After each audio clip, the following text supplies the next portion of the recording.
करवा चौथ व्रत कथा। एक साहूकार के 7 बेटे थे। उन 7 भाइयों की एक बहन थी। वह बहन को बहुत लाड करते थे, बहुत दुलार करते थे। एक बार बहन करवा चौथ के समय मायके में थी। मायके में रहकर उसने अपनी भाभीयों के साथ करवा चौथ का व्रत किया। पूरे दिन का व्रत कर लिया। शाम को जब उसके भाई व्यापार से वापस लौटे तो उन्होंने खाने को बहन को साथ में कहा। बहन ने कहा कि नहीं भाई, आज मेरा करवा चौथ का व्रत है, सो मैं चांद निकलने के बाद ही चांद को अर्घ देकर अपना व्रत खोलूंगी। तो भाइयों को बड़ी चिंता हुई कि बहन सुबह से भूखी है, निर्जल व्रत किया हुआ है और अभी तक चांद नहीं निकला है, जाने ये चांद कब निकलेगा। तो उसमें से एक भाई ने एक छन्नी में दिया रखकर पीपल के पेड़ पर जाकर रख दिया। अब वो ऐसा प्रतीत हो रहा था मानो चतुर्थी का चांद हो। उसने आकर अपनी बहन से बोला कि बहन देखो, चांद निकल आया है, अब तुम चांद को अर्घ देकर अपना व्रत खोल सकती हो। बहन देखकर खुश हो गई कि हाँ, चांद निकल आया है। वह अपने भाभीयों के पास गई, बोली कि भाभी, चांद निकल आया है, चलो चांद को अर्घ दे दें और अपना व्रत खोलें। भाभीयों ने कहा कि नहीं, हमारा चांद नहीं निकला है, ये तो तुम्हारा चांद निकला है, तो अभी तुम जाकर अब अर्घ दो और व्रत खोलो। सो उसने भाभी की बात सुनकर चांद को अर्घ दिया और अर्घ देकर फिर वो भोजन करने बैठी। भोजन करते समय जैसे ही उसने पहला गस्सा तोड़ के मुंह में डाला, छींक आ गई उसे। दूसरा गस्सा तोड़ के मुंह में डाला तो उसमें बाल निकल आया और तीसरा गस्सा तोड़ के मुंह में जैसे ही वो डालने वाली थी, उसी समय उसके ससुराल से खबर आ गई। खबर आई कि उसके पति की हालत बहुत खराब है, उसे तुरंत ससुराल जाना है। सोई वो भोजन छोड़कर झट खड़ी हो गई। उसकी माँ ने उसके लिए कपड़े निकालने के लिए सोचा, तो जैसे ही बक्से में से जो भी वो कपड़ा निकालती, उसके लिए जो साड़ियाँ निकालती, वह सफ़ेद रंग की ही हाथ में आती। तो ऐसा करते हुए बहुत देर हो गई। तो साहूकार की बेटी ने कहा कि माँ, अब मुझे जाने दो, मैं और नहीं रुक सकती। तो उसकी माँ ने कहा कि ले बेटा, अब जो भी मेरे हाथ में आई है तो वही पहन जा, और जैसे ही ससुराल की दहलीज में कदम रखेगी, हर बड़े छोटे का पैर छूती जाना, और जो कोई बोले कि बूढ़ी सुहागिन हो, झट जभी पल्ले में गांठ बांध लेना। तो साहूकार की बेटी समझ गई, बोली कि ठीक है माँ। ऐसा बोलकर वो ससुराल की तरफ चली गई। जैसे ही ससुराल की दहलीज में उसने दाखिल हुई वह अंदर, तो वह सभी बड़े छोटों का पांव छूती चली गई। लेकिन हर कोई यही आशीर्वाद दे रहा था कि तेरे भाई भतीजे बने रहें। कोई भी सुहाग का आशीर्वाद उसको नहीं दे रहा था। बड़ी निराश हुई। फिर वह चलती चलती ससुराल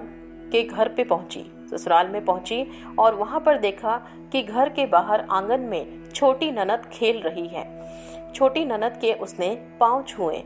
जैसे ही छोटी ननद के पांव छुए, उसने आशीर्वाद दिया कि भाभी बूढ़ी सुहागिन हो, और जैसे ही ये आशीर्वाद उसने सुना, झट पल्ले में तभी गांठ बांध ली।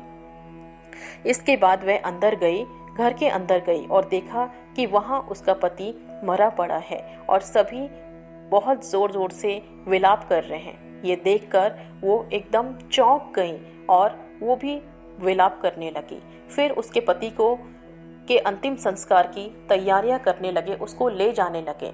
जब ही उसने सबको रोक दिया, उसने कहा कि नहीं, मेरे पति का कोई अंतिम संस्कार नहीं होगा, कोई भी इसे नहीं लेके जाएगा, मैं इसे अपने पास रखूंगी। सबने उसे समझाया, लेकिन उसने किसी की बात नहीं सुनी।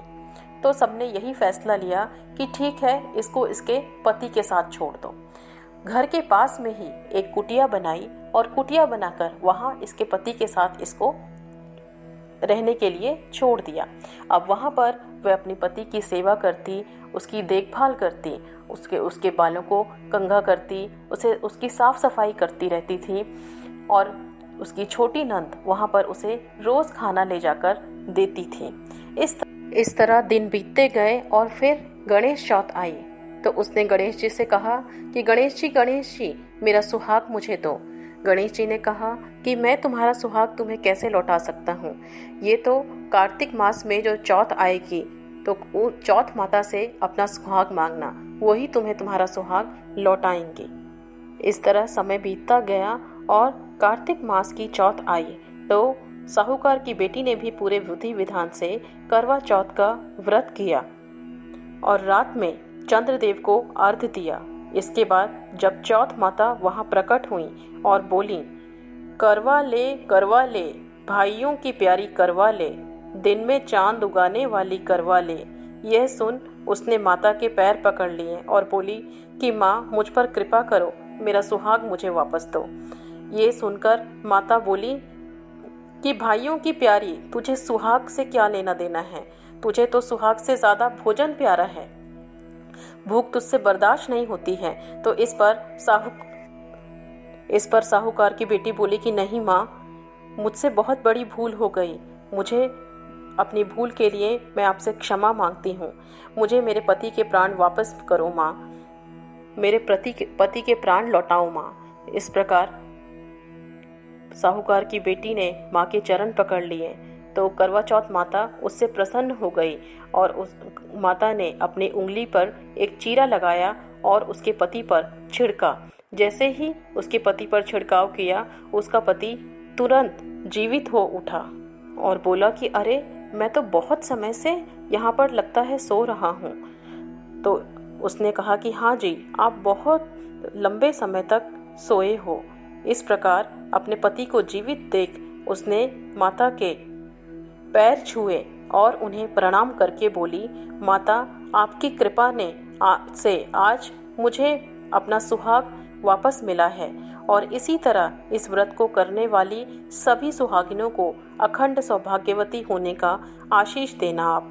जो भी इस व्रत को करे, जो भी इस कथा को पढ़े या सुने, उन सबके पतियों को दीर्घायु करना और उन्हें सदा उत्तम फल देना।